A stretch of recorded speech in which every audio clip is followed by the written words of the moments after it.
Welcome back, everybody, to more from the Sableyes. I'm here today with Jordan. How are we doing, Jordan? Not too bad. That is good, and today we are going to be taking a look at Pikachu Zekrom, and this is the list that ended up in the top 8, actually played against Henry in the top 8 match, and it looks pretty strong. Yeah, it was an Australian mirror match actually in top 8. Not a mirror match in terms of the decks, but the first year that an Australian made top 8 at Worlds, and there happened to be two of them, and they happened to play straight away in top 8, and that was, of course, Henry Brand versus Kaiwen Cabbabe, who piloted this Pikachu Zekrom list, and it's not the turbo build, it's the Jirachi build, which ended up being, I think, the more popular build overall going into the Worlds format. Yeah, it's interesting that pre-Worlds we kind of were looking at all these Jirachi versions of Pikachu Zekrom, and then as we got closer, people were playing more to Denes, getting more and more turbo. Jirachi got dropped, and then on day 2, when it really matters, everyone reverted back to the Jirachi build, which I thought was quite interesting. But there's lots of cool cards that are in this list, and we'll run through them now. We'll start off with Pikachu and Zekrom. Everyone knows what this card does now. 4 Blitz for 3 Lightning. 150 and attach 3 energy cards from your deck. 3 Lightning energy cards. Normally going to be attaching these to either another Pikachu Zekrom, or you're going to be attaching them to one of your Alolan Raichu and Raichu. And these are going to be our 2 main attackers for the deck. Raichu and Alolan Raichu having Tandem Shock, which can do up to 160 and Paralyze, as well as Lightning Ride, which with 5 energy can do 250 and then Retreat. And of course we have the classic Tag Bolt GX from Pikachu Zekrom for if you're way out in front. 6 energy cards, does 200 to the active and 170 to the bench. It's a good way to clean up a game. And it's pretty crazy how Pikachu and Zekrom decks have been evolving over the last few months. Obviously, in recent times, it's all been about getting that Tag Bolt GX off at the right time to really swing a game. But these days, we really see PikaRom lists moving away from that Tag Bolt strategy and going more towards the Raichu and Alolan Raichu tag team, often going for the Lightning Ride GX instead of Tag Bolt and the Tandem Shock. Once you've got energy in play, feels like it's just a stronger version of Full Blitz, doing 10 extra damage and paralyzing if you're able to pull off the full effect of that. And we've often seen Raichu and Alolan Raichu being only a one-off attacker in this list, but Kaiwen and a lot of other people have chosen to go with a 2-2 split, just proving how important they find a Raichu to be in this deck. Yeah, exactly. And a Lightning Ride GX, like you were saying, so powerful. The cool thing about this card is that it requires a little bit less energy, but doesn't need Electro Powers to take big knockouts. 250 damage, you just need 1 E-Power to knock out pretty much anything in the format. So, super strong, definitely worth considering, and that's why Kaiwen chose to play 2 in his list. As for the rest of the Pokemon, it's a pretty standard lineup until the very end here. We've got the Dene GX, 2 copies of that. In order to use Dead Change, we could search that out with our plethora of Pokemon search options and draw some new cards. We have the classic Tapu Koko Prism Star in order to help accelerate our energy using Dance of the Ancients, and an interesting use of this card in the World Championships. Macbolt actually can come up now that people are playing Keldeo. It's actually not a terrible attacker in that particular matchup, so look out for that one. And we also have another non-GX attacker in Zapdos. Thunderous Assault was such a good attack that you could use it in its own deck when Guzma was in the format. Now, still really good. 80 base damage from a non-GX for 1 energy is still super strong. And Zapdos specifically in this list is very powerful because obviously we are running that Jirachi engine, playing 3 copies of Jirachi in this deck, which of course means you're going to be wanting to play a whole bunch of switch cards to take full advantage of Jirachi. And if you're playing switch cards, it's pretty easy to just chuck in a Zapdos and get all of the benefits of having a fairly decent 1 non-GX attacker, which the deck currently didn't have before Zapdos. And it's actually interesting to see Kaiwen only playing 1 copy of Zapdos when I feel like this version of the deck was playing 2 as being a bit more of a standard count rather than 1. Yeah, and another card that has been dropped to 1 rather than 2 is Zeraora GX. Kaiwen choosing to play 1 Zeraora. Obviously, you're only really using it for Thunderclap Zone, and I guess the theory is that once it's out in play, if your opponent chooses to target it down, whatever, you're going to be able to retreat or switch using your copies of Switch or a skateboard anyway.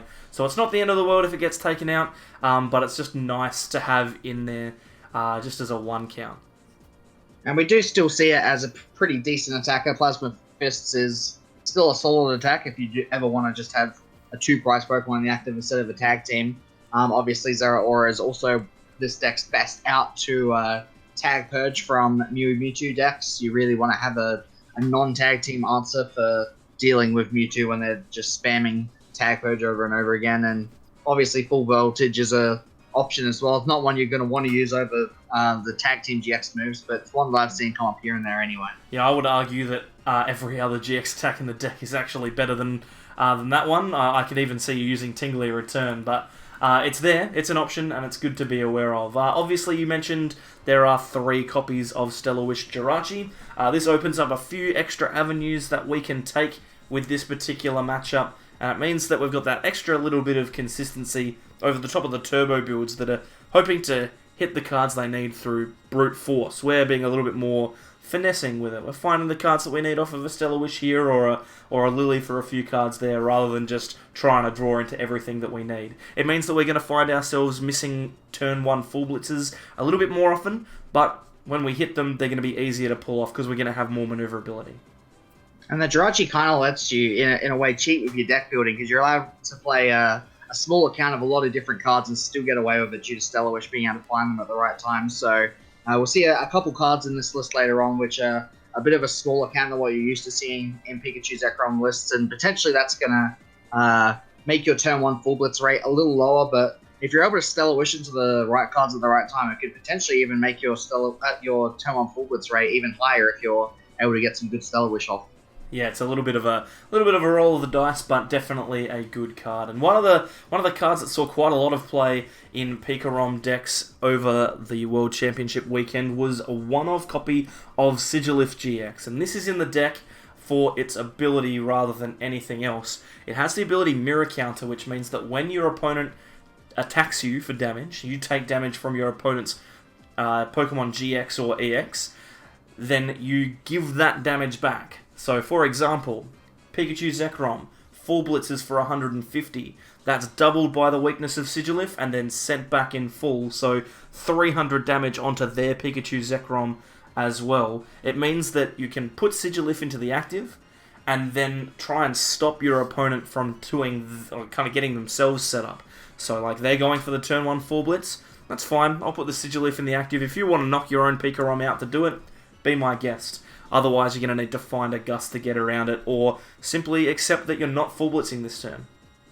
Yeah, it really puts a lot of pressure on your opponent to find gust earlier rather than later. And if they miss it for just one turn, then that Sigilif has done its job. You can just retreat it with Zeraora or with a switch, and then all of a sudden you're the one getting off the first full blitz in the matchup, where the player who gets to the first full blitz is often the one who goes on to win the game, which is a pretty big deal. And the other thing is, I think we can safely say this is the GX in the deck that has the one worst GX attack than Zeraora, because we can't even play this one. That's fair. Intercept GX can't be declared, so I will accept Zeraora is not the worst GX attack in the deck.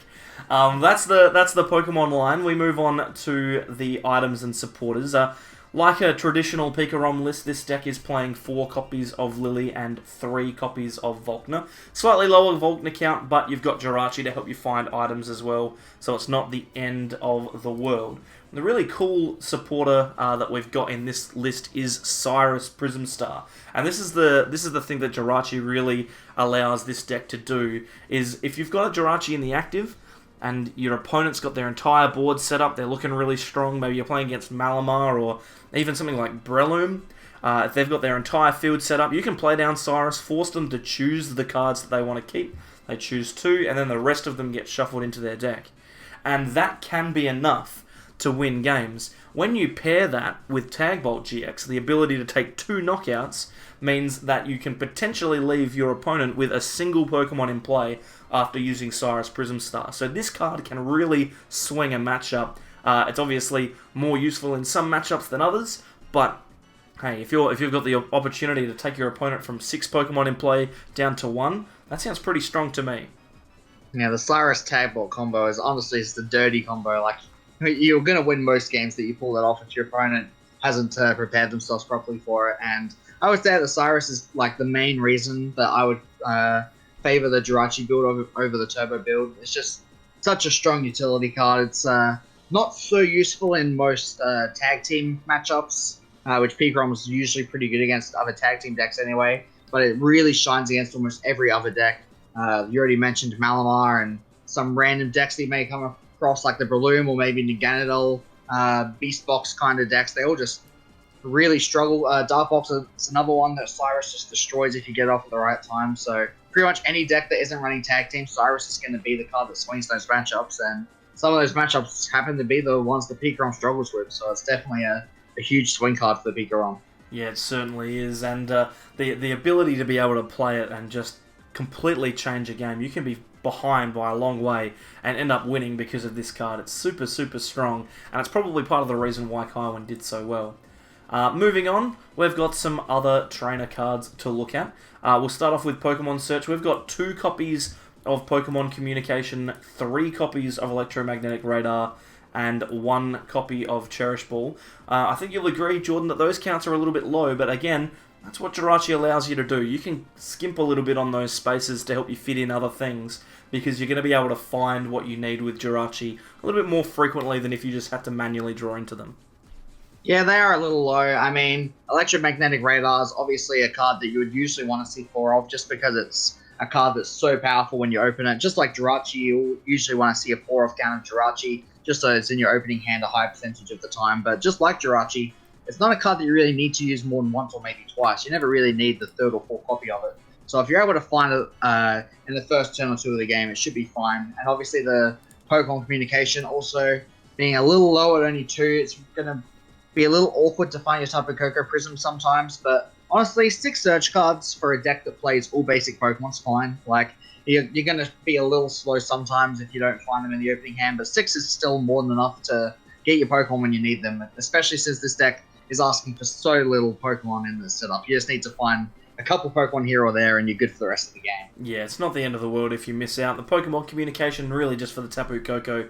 Everything else is going to be easily searchable. It's interesting you say you'd like to see an extra Electromagnetic Radar. Obviously, we're playing the extra Cherish Ball on top of that, and that means that you can search out Sigilif GX, which otherwise you wouldn't be able to find. So if Sigilif wasn't in the list, I could probably see the 4 EMAG Radar instead of the Cherish Ball, but, you know, it's all good.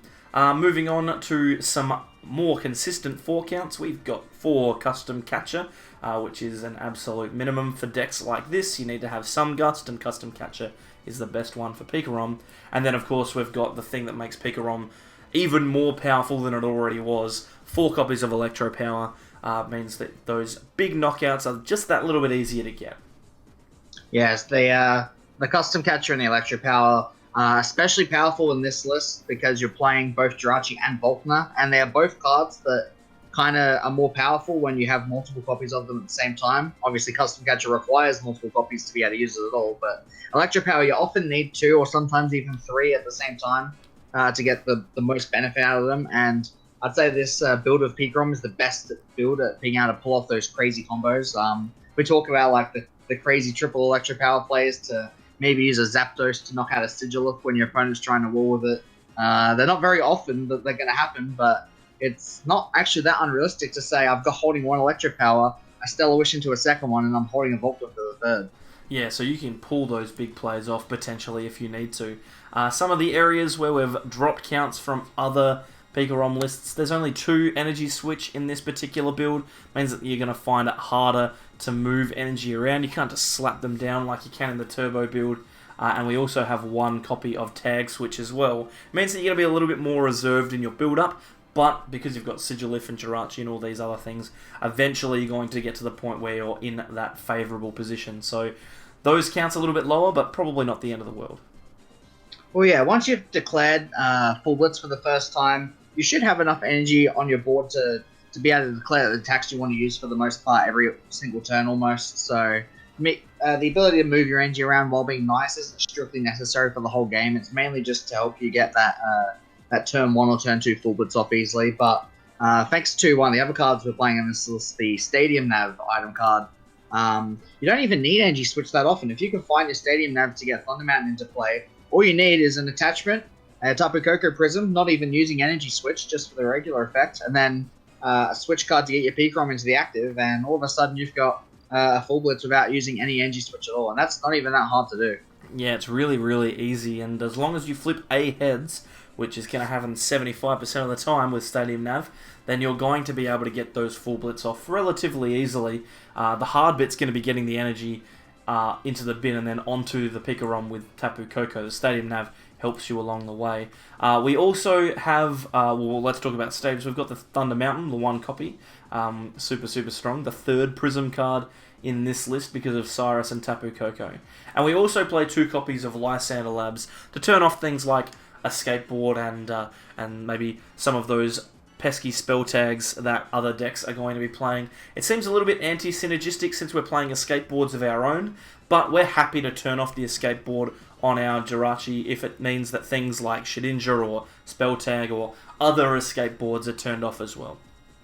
And that was the really interesting thing about this Worlds list. The big innovation, I guess, was adding Lysander Labs to this build, because Lysander Labs was typically the stadium of choice in the Turbo build that didn't run Jirachi, and then when you play Jirachi, people tended to favor Viridian Fortress in this list instead of Lysander Labs. But this build is it's cut down a little bit on the Jirachi and skateboard engine to be able to play these Lysander Labs, and that was mainly a tech to try and deal with a very popular deck that ended up being much more popular than we were expecting at the tournament, being Gardevoir and Sylveon. And if you aren't playing Lysander Labs, this deck almost just folds to the Fairy Charm Lightning. You've got no real answer for it besides attacking with your one copy of Zapdos, which is never going to get even close to knocking out a single Gardevoir and Sylveon. But all of a sudden, when you factor in the fact that you've got 2 Lysander Labs in the list, 2 Lysander Labs, if you put them down at the right time, means 2 knockouts, and 2 knockouts against Gardevoir and Sylveon ends the game. Yeah, so it's going to be super easy for you to find that win condition, whereas before you wouldn't be able to. So even though we are playing the copies of a skateboard, Lysander Labs are still super strong. We've got a couple more trainers to look at. 2 copies of Reset Stamp, which has become a bit of the norm. Being able to shuffle your opponent's hand down is really strong. And then, like I mentioned, we've got 4 copies of Switch to help you move in and out of your Jirachis, and then just 1 escape board to get onto your Jirachi to move those guys onto the bench. Obviously, Zeraora is going to help you with retreating as well, but obviously focusing on the Switch instead of the escape board because we've got Lysander Labs. We just don't want to leave ourselves in a position where we're going to get locked in. The 4 copies of Switch just makes so much sense in this specific list because we are only playing 1 Zeraora, so if it's prize, you're definitely going to be relying on those switches. Obviously, with Lysander Labs in the list, you're not always going to be able to use a skateboard, so Switch is going to be your main way of activating your Stellar Wishes. And of course, with the smaller energy switch count, you're going to want to be able to switch into your PikaRom on the bench after you've used Tapu Koko Prism if you don't have access to energy switch. So much utility for Switch in this deck, in a deck that you wouldn't typically think of Switch being that useful in. You're playing Zeraora and all these other useful cards to be able to retreat, but in a format like this where paralysis is pretty big in mirror matches, Switch is definitely I'd say a pretty safe 4 in this build. Yeah, and it's going to help you get the Sigilif out of the active as well when you've stuck it up there to stop your opponent. Because it's all well and good to put it up there so that they can't attack into you, but if you can't get it out of the active, it doesn't matter much. We also have 11 lightning energy. Might be a little bit low, lots of lists playing 12, but 11's perfectly fine. You're never going to find yourself running low. It just means that you need to make sure that you don't discard too many in the early game. But hey, that's the list. We'll see if it performs as well as it did for Kaiwen on the ladder. Now, full disclosure, Jordan, you'll know as well as I do that in the preparation for Worlds, I just could not get Pikachu Zekrom to work. So I'm gonna like kind of lead it over to you here and try and play through, because I guarantee you, if I try and play it myself, it will fall apart. I'll give it my best shot, but no promises. No promises. Well, we're going first, so that's a win.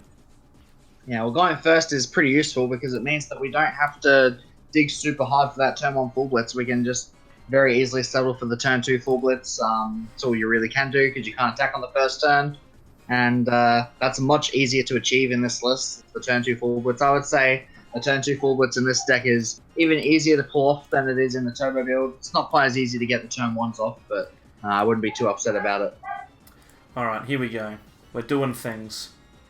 Pokemon communication. Grab Tapu the Koko, two possibly. options here would be you either take the Tapu Koko now, or you take one of your tag team Pokemon to start getting manual attachments. But considering we're holding a Dedenne, we're about to chuck away a whole bunch of energy cards. Let's say Tapu Koko seems like a pretty good pick here. That seems pretty strong. We've got the Mew on the opponent's active, so in the opponent's active, so I don't really know what we're playing here. We'll just Dedenne this hand away. We've got plenty of opportunities to get other stuff, and it means that the energy's in the bin. Sucks to get rid of 3, but that's okay. Oh, yeah, there's nothing too important we're looking for this turn. All we really want, to be honest, is an electromagnetic radar. We could just Vulcan for it, or we could see if we get off Stellar Wish. Either way, we're going to be fine. All we really need to do is get an attachment onto a Pikachu Zekrom, and I think we're going to have almost a free turn 2 full blitz setup. Yeah, I'm kind of stuck here though. I don't want to get rid of another energy because we only have 11, and it means that 2 are gone forever. Is it worth getting rid of the Volkner or a custom catcher, though? This is just an awkward discard. Yeah, it is a bit awkward. I think it's just going to have to be the energy, right? I mean, I guess in theory we could have used Stellar Wish to see what we get before we invested into our decision here. But I think the energy's probably a fine discard. We're just going to have to be a little bit careful here. We'll be okay. We're going to grab PikaRom. Now we could get another attacker, or we could get a retreat option. I reckon we'll really probably... depends on what the matchup is as to which one's better. I didn't actually pay attention to what our opponent... Well, they've got a Dragon deck box. They've got Mew in the active. It could be anything, so... But regardless, usually when you're playing Pokemon, if your opponent opens a lone Mew, you're not going to have any idea of what they're playing most of the time. So I think taking the Raichu is probably the safer bet. Yeah, I think so it's definitely a card we're going to want to have in play after this next turn so that we can... ensure we're getting off a full blitz to the correct target. And this is honestly a fine hand to sit on. We can use Stellar Wish, use Tapu Koko, get ourselves ready so that all we really need next turn is an energy and a switch. And hey, the Volkner in our hand is going to guarantee we get both of those cards. Yeah, and we can grab ourselves Lily here as well, so we've got another supporter for next turn if required. And that's just going to have to be it. That seems fine. Seems good to me. What's also good is the fact that they opened with the Mew. Means we are actually holding double custom catcher, so if we want to, we can target down that Mew with full blitz next turn, which will give us the option to go into tag hold if we choose to do so. And it looks like we're playing against Blacephalon here, so I am inclined to do that. If we can kill this Mew, it means we're going to be able to quite easily get around that Beast Ring turn if they play down a Poipole, which if they do, great, we kill it. If they don't, then they're behind, so it seems fine. Yeah, I think we just make that choice based on what they bench, and they've benched a Poipole, so next time we can guarantee that we get the tag bolt off for 3 prizes, unless our opponent is able to knock out our Pikachu Zekrom in 1 hit, which I'd like to think isn't super likely. It's not super likely. It could happen. Could it? 1, 2, 3, it could. It's unlikely, but it could happen. I'm just having a look here to see how many switch outs we've got. We've got all 5 in the deck, so we should be okay. We can Volkner for it just to guarantee it, and we get the energy off of it as well. Maybe Stellar Wish first to see if you get it anyway, and then you can Volkner for something else. And we've got a switch here, which is strong. We could Volkner for a skateboard if we want to instead, but depends if we can think of something better to get. Well, I mean, I think we're probably going to Volkner anyway, because that means it guarantees us the attachment. Yes, we're definitely going to Volkner. We definitely need to get that energy. It's just a question of what is the other card we want to take. It could be Stadium Nav to hold for next turn if we want to go for Thunder Mountain. It could be that escape board so we get to hold the switch for future Stellar Wish purposes. It sucks that we don't have the extra custom, because we could grab that out as well. But since there's not 2 in there, I guess if we wanted to, we could just take an Electro Power here, go really aggressive, bring out that Blacephalon on the bench, and knock it out with full blitz this turn, which means even if they do get access to Beast Rings, we can then return knockout with the Raichu on the bench, and we should be in a pretty good position to win the game from there. Yeah, right, let's do that. That sounds pretty strong. Saves us having to kind of play tricky with this Mew. We can kind of guarantee that we're going to be getting ahead, and Blacephalon can often really struggle with early pressure, especially since they've only managed to get one Pokeball down on the first turn. Yeah, I like this. This seems strong. Let's do this. Bang. Seems good. And we'll chuck 3 energy onto the Alolan Raichu on the bench. You weren't kidding when we discarded a whole bunch of energy and saying that we were going to run out quickly. I told already you. On the second turn of the game. We have no energy left in the deck, but hey, we've got 6 prizes worth of Pokemon powered up, so if these 2 Pokemon aren't enough to win the game, I don't think we're going to be able to win anyway. Yeah, fair enough. And we did get lucky off of the prizes there to pick up another one so that we can use Lightning Ride GX for the full 250 just in case something crazy happens and they put down like a Reshizard or something like that, which isn't even that unlikely considering some of the lists that we saw of Blacephalon at World Championships. And hey, honestly, the Lightning Ride GX here might be the correct play, even if it's just for the switch effect. If our opponent is super lucky with Beast Rings here, they are going to be able to knock out our Pikachu and Zekrom tag team this turn, go down to 3 prizes. If we were then able to, say, stamp them down to 3 cards and GX them with Raichu, stick a non-tag team in the active, they would be asking for a whole lot of cards to be able to come back and win. Certainly would. And there's a Harpu coming into play here. We're looking for Beast Rings, you would think.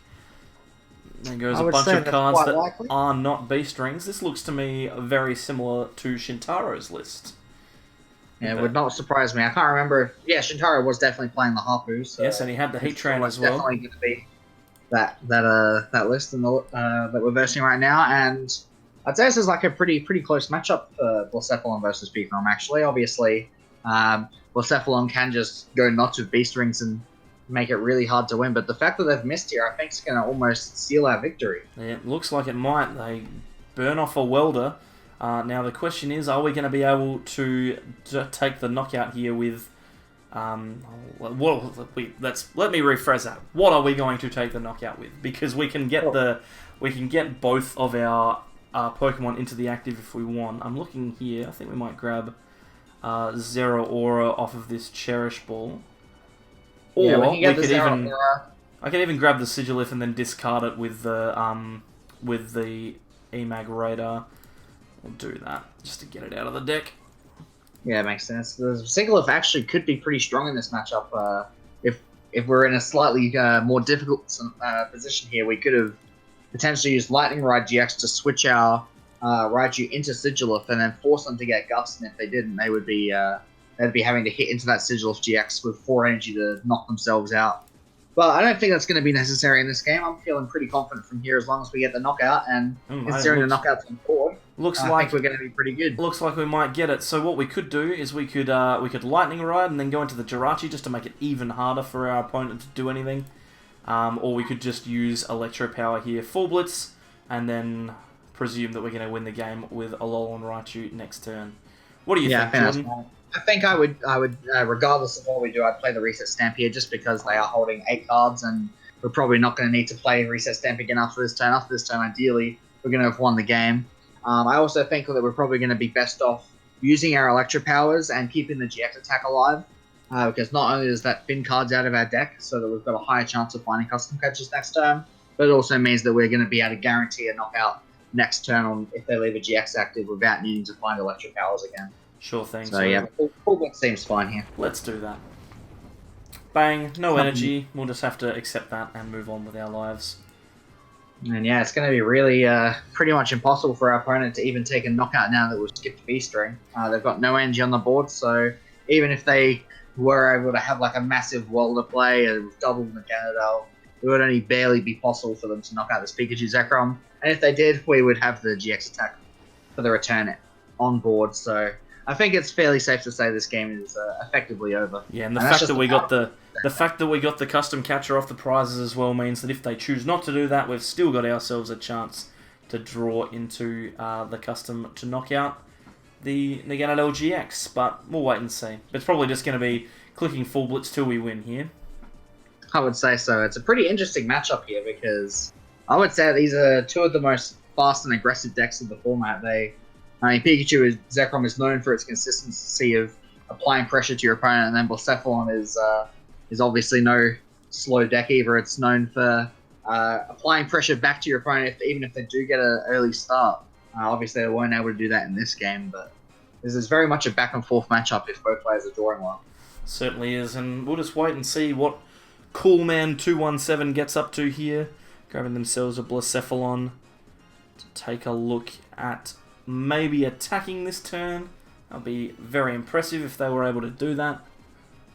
Especially with the Mew in the active. Think of what win conditions they might have. The only one that kind of stops us from winning potentially would be if they were to go for a bursting burn confusion play. But as long as we have that Zero Aura on the bench, I don't think that's ever going to stop us from just declaring one of our 2 GX attacks to win the game. Both of them do enough damage to knock out their Blacephalon GX. So as of right now, I can't really see a path to victory for our opponent. Unless they are able to surprise me, I'll be very impressed if they are. Yeah, there could always be something random, but having discarded their Heatran already, the only thing that I can think of that would be able to take a big knockout apart from Blacephalon would be that, and that gets returned anyway, so it doesn't really matter. It's just a matter of time here.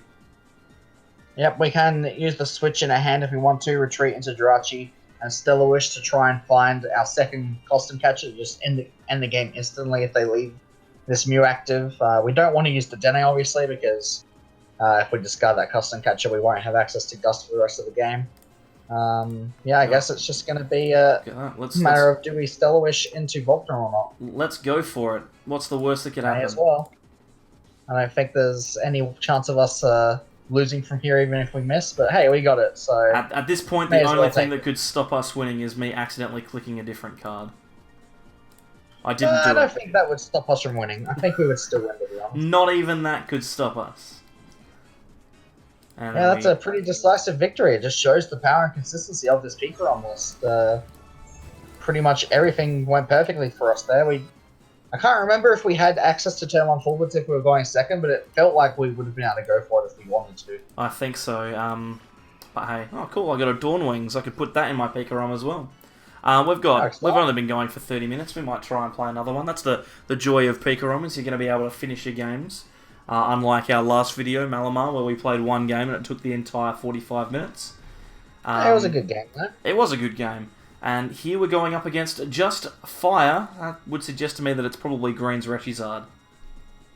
Yeah, Green's Reshizard is the only form of Reshizard that doesn't play other Pokemon. If it was the Turbo ability build, we'd usually see Metal for Jirachi or Dragon for Turtonator, but just Fire means that it's probably Green's Reshizard, and that's yet again another fairly close matchup for PikaRom, but I would typically like to say that PikaRom's probably favoured just because of that Lightning Rod GX attack. Yes, and we've got access to it here if we get a bit lucky. We're probably going to need to discard a ton of these supporters with a Dedenne to get ourselves set up. And it's not the best opening hand for a turn 1 full blitz, but we'll see what happens. Yeah, I think when you get a hand like this, you're usually just going to have to abandon the dream of the turn 1 full blitz and settle for the turn 2. But our opponent got a Welder turn 1 and only ended their turn with 1 Engie on the Reshizard, so that's a pretty good sign for us. I think the Zapdos could even be a pretty decent option to go for if we're able to find a Thunderous Assault on this turn. Yeah, well, we could guarantee it with a Volkner. I feel like we would be better off maybe playing the Dene and kind of just seeing if we draw into it naturally rather than investing a whole turn into it. If we get it, we get it, but if we're not, it's not the end of the world. So we're just going to burn this entire hand away?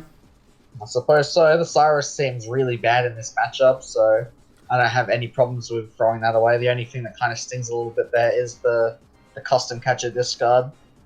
We haven't supported yet either, so we can attach to the active or to the Zapdos and then Lily for 4 cards. I'm thinking we attach to the Zapdos because we're more likely to find a... we're more likely to find a switch than we are... Yeah, we could very easily find a switch. We could even play the E-Power before the Lily if we wanted to allow our Zapdos to do 110 damage if we find the switch, but it's not that big a deal if we don't. We only really need E-Power, 1 E-Power to get the Lightning Ride GX attack off on Reshizard later in the game. Yeah, it doesn't look like we're going to be able to do it, so we're just going to have to sit on this hand and pass. I think there's not really that much more we can do. We've got Pokemon in play, but, it's alright. It's okay. Our opponent isn't really going to be able to do much this turn, though. I mean, worst case scenario, I guess they Flash Strike our Alolan Raichu, and then we can just Volkner for switch and then start attacking with the Zapdos and putting some energy onto that Pikachu Zekrom on the bench. Yeah, And yeah, it looks like they're just going to be setting up for a wall the next turn. Not able to find it on this turn means they're at worst going to be doing an outrage, which I personally am not scared of at all. we'll wait and see here. The Fiery Flint grabbing the 4 energy. We could, of course, see them switch into the Volcanion, and that's what they choose to do. So we might just see Flare Starter here, and that's not horrible for us. Means that they're going to be able to accelerate. And I'm super keen to play Reset Stamp here because I know what they have in their hands, so I reckon I'm just going to do that. So I don't want to give them the free 300 damage with Double Blaze. Yep, makes sense make to them me. work for it a little bit.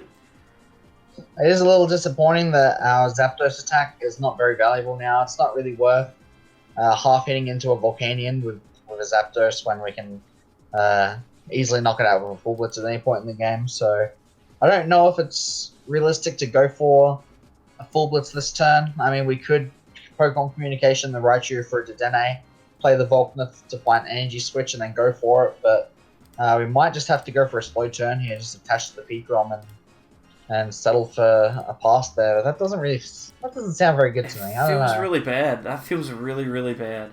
It does. But I don't know. Is there anything realistically that we can go for that? I guess what we could do, we could Pokecom away the Raichu, get ourselves Tapu Koko, and then Volkner for a Dedenne and draw some more cards and see what we get. I reckon that's what I'm going to do. I'm going to trust in myself here, and we'll get that done. What do we actually need to find off of the Dedenne to get a knockout? I mean, obviously the Electromagnetic Radar of Volkner will discard the energy for Tapu Koko, but we still need to find a way out of the active. Energy switch and switch. Well, we can do it. It'll be fine. Yeah, it's not that unreasonable. It'll be fine. It'll be fine. The other question, I suppose, is where is the second energy attachment from the Tapu Koko going to go? There's not really any good place to put it on the bench right now, but as long as we've got energy switches in the deck, it doesn't really matter where we put it. As long as it's on the board, we'll be able to take advantage of it later. Yeah, exactly. So I'll just play this Tapu Koko here. We're going to put one on the PikaRom, and I reckon we put the other one on the Dedenne. Just because I agree with that. That seems the most logical. I've grabbed the other Alolan Raichu out here just to discard it. I don't think we're ever realistically going to need it. So we'll chuck that away, and we'll see what we get. And we didn't get anything, so it doesn't matter anyway. Yeah, that was what we probably had to expect off of that. That's fine. We were asking for a little too much there, but our board is a little bit better now, so we're ready for the turn 3 Full Blitz at the very least. Yes, if we top deck it, because now we can't draw into it. That's true, actually. We're not even holding the turn 3 Full Blitz. We need to still get out of the active somehow. We've got nothing, so hopefully it all works out for the best.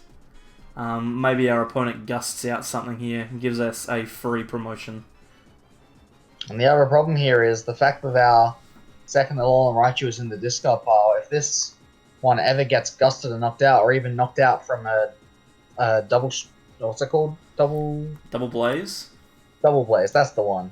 I was blanking for a second there. If it gets knocked out by Double Blaze, we won't have access to Lightning Rod GX for the rest of the game, which could be a little annoying if we're not able to pull off any major one-hit KOs, but I'm sure we'd be able to get there with Full Blitz eventually anyway. Yeah, we'll figure out something. I just want it to be noted that the first turn that I took control of the board, I ended up discarding our only win condition and giving ourselves a dead hand. So I just want you to know that, Jordan, that is what happened when I took control of PikaRom. Oh, you did your best. It just completely fell apart. But that's okay. They're still going to need a huge amount of. They're going to need a huge amount of cards here, and the fact that we stamped them out of their free attachment means that we're going to be pretty good. And they're just going for the high heat blast here, so that's fine. And we put the power plant down, which is kind of interesting considering now that bench is full, there's actually no abilities that we can use this turn if they don't knock us out. We can't do anything here, Jordan. We just have to attach. This isn't a good hand. This is bad. I'm blaming you for this. I'm blaming you for this turn. This is my fault. I'm panicking. Pass. Well, now that you've attached the energy to the active, if they knock it out, we still don't even have access to a full blitz next turn. It's okay. It's gonna be fine.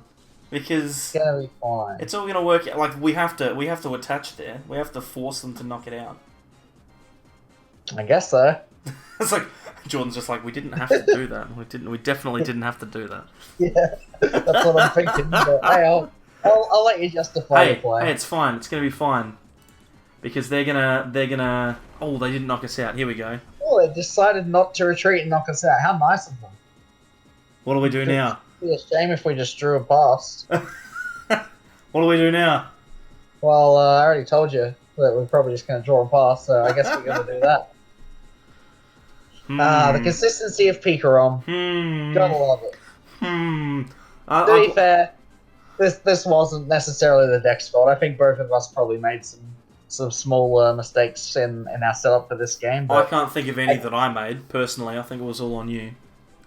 Yeah, I mean, to be fair, I think going for the Zapdos kind of backfired for us after we missed that switch, because remember we were one energy down. Like, if that energy, instead of being on the Zapdos, was on the... Yeah, I mean, obviously the PikaRom wasn't on the board at the time we attached the energy, but we could have discarded the energy and then promoted the PikaRom.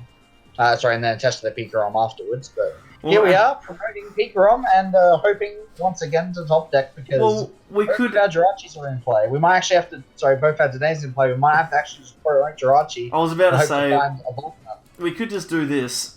We'll see what happens. This means that we need to find a switch. Right. We now need to find an energy, so I guess a Stellar Wish into a Volkman is a pretty decent thing to get here. So there was a switch and an escape board in there. Okay, cool. Well, this means that we can now go for a second Stellar Wish, which is probably going to have to be our best play here. I don't think if we pass again this turn, we're going to have much of a win condition. Yeah, I feel like passing again is not a good idea. Hey, look, energy switch. That's an energy. It'll do. We can use Remember that energy put into the Dene earlier? Yeah, we can energy switch that. How convenient. And then we can full blitz, I guess, to the active and then get immediately knocked out the game. Yeah, let's do that. Alright, sounds good. Sounds good. What we could do, we could confuse our opponent by custom capturing the the Reshizard up for him, or more realistically, we could not do that. I mean, honestly, if we want to win this game, we might have to bring up the Reshizard and half hit it and then hope they miss. If they get the welder, they've won the game regardless, so I think our best bet to winning this game is going to be using full blitz and then trying to knock it out next turn with a Zapdos, and then trying to finish off the game with our 6 energy PikaRom that somehow survived this turn. Alright, here it comes. Here comes the 6 energy PikaRom. The best play to me. It's not going to be good on the Dedenne or Jirachi, so may as well go on the active. Here we go. Our opponent doesn't have welder or energy. They've got a fat handful of nothing. They definitely have all of they those didn't cards. have it, but they had the shrine. Oh, well, that'll do the job. Oh well. Whatever. It's not like all this those is energy going straight to the discard. It's not like this is permanently recorded for everyone to see. I could choose not to upload it, but you know, that would be disingenuous. That would be rude, so I won't do that. Yeah. I don't like PikaRom very much because that happens when I play it. Maybe I'm just really bad. But it's okay. It could be worse. Tell us down in the comments how badly we played it. Yeah. Whether we could have actually had a chance of winning that game. How many misplays did we make with that particular turn? I think every single turn we made a mistake. But hey, the game before that went well. Anyway, if you want to ask anyone about this deck, message Kaiwen, because he did really well with it.